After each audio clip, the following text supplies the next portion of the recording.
你有听过某型阿的传说吗？据说他们常常出没在全台湾各地的深山田野当中，特别喜欢诱拐老人跟小孩，这使得许多人会用被某型阿牵走了来解释离奇失踪的情况。这个某型阿的真面目到底是什么呢？他们真的存在吗？今天就让我们一起来聊聊某型阿吧。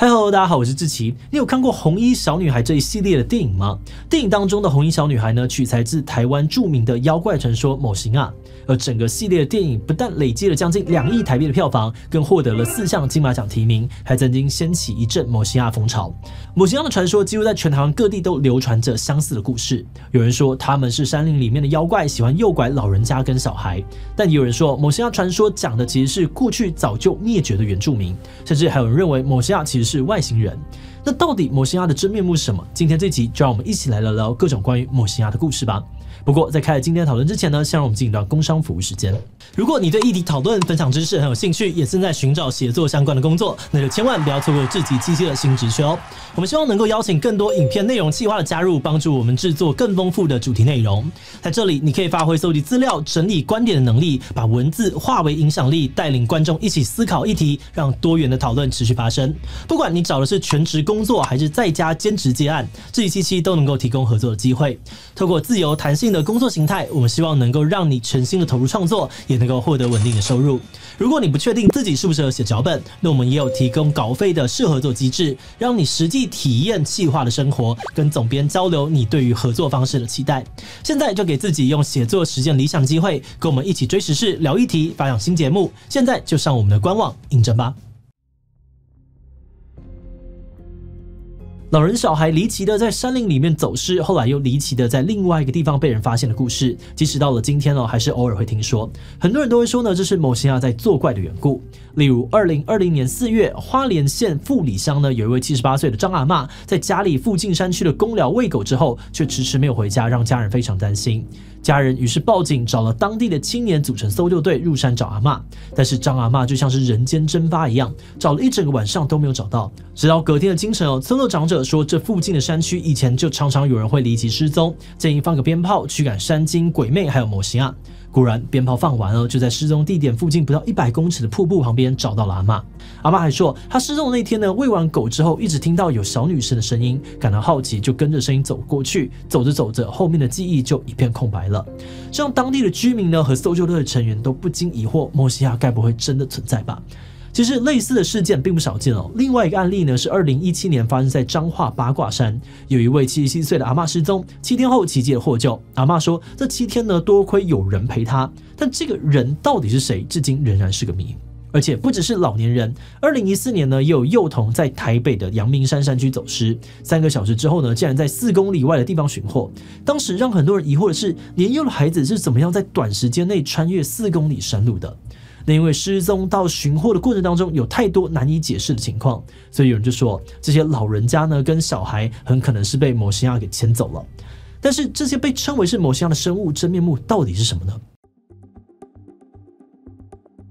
关于某型阿的真相有很多种说法，最常见的呢就是认为某型阿是一种山精，是某些大自然当中的动物或植物，因为在长时间的累积之下获得了相当的能量，所以呢能够使用超能力，让人神志恍惚或产生幻觉等等。一般认为他们的皮肤呢是黑色或是青绿色的，而且身材矮小，像是小孩，但脸孔呢却像老年人一样苍老，而且带有一双发出红光的眼睛，或是穿着一身红色的衣服或帽子。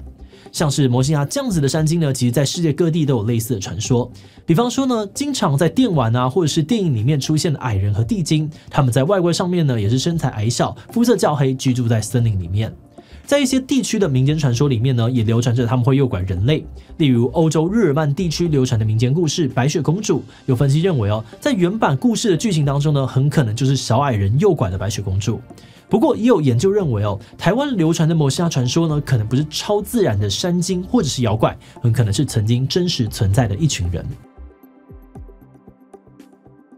这个说法主要的依据是许多台湾的原住民族呢都有非常类似的传说故事，而且跟现在流传的某型阿传说很相似。最知名的应该算是新竹的赛夏族矮灵祭的传说。相传至今300年前呢，有一群小矮人，赛夏族人称他们为达矮。达矮经常教导赛夏族人农耕渔猎的技术，但也常常会诱拐族人，甚至是侵犯赛夏妇女。原住民文化工作者达西乌拉湾毕马呢，在收集了这个蔡雅族、布农族、邹族等等族群的矮黑人传说之后，认为矮黑人很有可能就是人类学当中所讲的尼格利陀人。尼格利陀人是真实存在的原住民族，成年人的平均身高只有140到150公分，皮肤是黑色或暗褐色，住在这个森林当中，以采集渔猎为生。尼格利陀人的身材矮小，肤色较黑，再加上生活在树林里面，从这些特征看来呢，与摩西亚有很高的相似性，也跟赛夏族矮灵祭传说当中的小矮人很像。再加上赛夏族传说讲的小矮人会诱拐族人的特性，因此有人认为尼格利陀人很可能就是摩西亚传说的起源。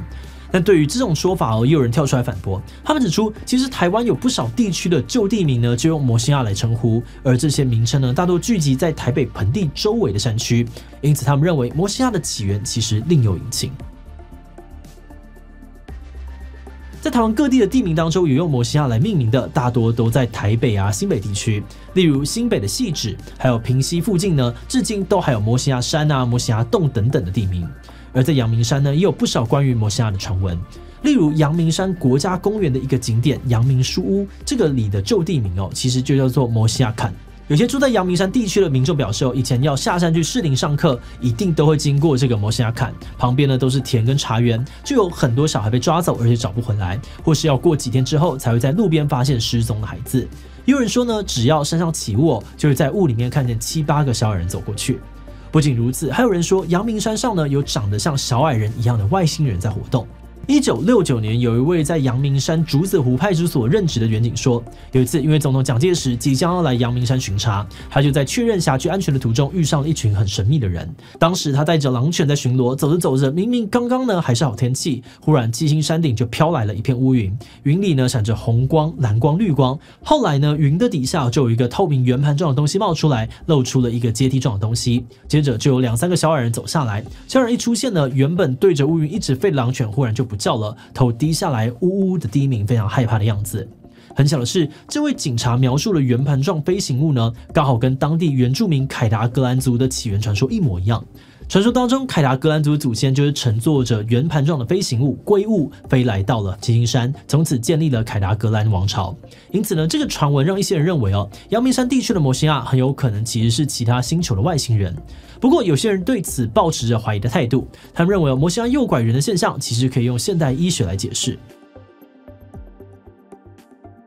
从医学的角度看来呢，摩西亚牵人的失踪现象是因为当事人的脑部活动异常产生幻觉，才导致他们走失。举例来说，有一部分患有颞叶癫痫的病人呢，也有产生幻觉的症状，他们可能会看见不存在的人影，而那些人影呢，甚至会对病人说话。也有一些病人在发作时呢，会认为自己灵魂出窍，看见天堂有天使或神明对他说话等等。另外，有谵妄症的患者也可能遇到类似的状况，他们可能会在空无一人的房间里面感觉到有人在对他说话，或是不知道自己在哪里，忘记时间，神志不清，或是胡言乱语等等。一般来说，如果面临心理上面的巨大压力，或是呢有异常的生理状况，例如像是肝肾功能异常、发烧感染、血糖太高或太低、缺水或者是失眠时，就容易发生急性的谵妄症状。这尤其好发于65岁以上的老年人，如果同时患有失智症、慢性病、肝肾功能不全等等的疾病，就更容易发病。这个解释某种程度上面可以说明为何老人家会在山里面失踪，不过却很难解释为什么老人家可以跨越各种丛林的障碍，一个人在山里面生存好几天，而为什么健康的小孩也会遇到类似的症状？或许摩西亚的真相还有更多的谜团有待解答。研究到最后呢，看起来每种说法都有无法解释的地方。以科学的角度来说，我们实在也很难肯定的说摩西亚是真的存在还是不存在。但我们觉得持续讨论这个传说为什么会这么的广泛的流传，本身还是很有意义的，因为我们有机会从中解读出一些事情。比方说，早期的农村社会里面，常常发生小孩子在山里面出意外或是失踪的状况，家里长辈呢会用被摩西亚牵走来解释，或是会提醒小孩子走进山林里面要小心，不要被摩西亚给牵走。这个现象很可能反映的就是过去农业社会当中，父母长辈们忙于务农，小孩子大多数的时间都是一个人独处的状况，所以才会特别这样子的提醒。那同样的，我们在搜集资料的时候呢，也发现，在近10年的新闻报道数量来看呢，老年人被某些牵走的案例似乎变得越来越多，而且人口老化较严重的区域，相关事件也比较多。相反的，小孩失踪会说呢被某些牵走的状况，最近几年已经变得比较少了。那我们觉得，这某种程度上面也有可能反映的是乡下跟郊区的老人缺乏陪伴跟照顾的状况。如果独居的老人家生病了，在没有完善的陪伴或是照护的情况之下，就有比较大的可能性会迷路，甚至是走失。那当然，这也只是我们的推测而已，实际状况是不是这个样子，当然还是需要更仔细的调查。但我们想说的是，摩西亚的故事呢，就跟其他流传下来的故事一样，都可以反映出某个年代的社会状况，也或许在其他的妖怪传说背后，也隐藏了某些社会现象，等待我们更深入的去讨论、了解跟关注。好的，那今天最后呢，想来问大家，你觉得摩西亚的真面目是什么呢？我认为摩西亚应该是一种山精哦，专门勾引在山上落单的人。B， 我相信摩西亚是过去原住民流传下来的传说故事，只是曾经存在的一个族群。C， 我相信摩西亚是外星人。D， 我认为摩西亚不存在，摩西亚只是某些人的幻觉。一起他留言分享你的想法吧。最后，如果你喜欢今天的影片，欢迎分享出去，让更多人来认识摩西亚。此外呢，也可以点击这个地方看看其他台湾本土的妖怪故事以及超心理学的讨论。那么今天的这一期就到这边告一段落，我们就明晚再见喽。史上最期待终于抵台 ，iPhone 15全面进化，中华电信行动网络冠军，精彩生活即刻启程。搭指定资费享最高5000购物金，旧换新再折2000，限时加码抽100万 Honey Point，为精彩而生 ，iPhone 15急速申办。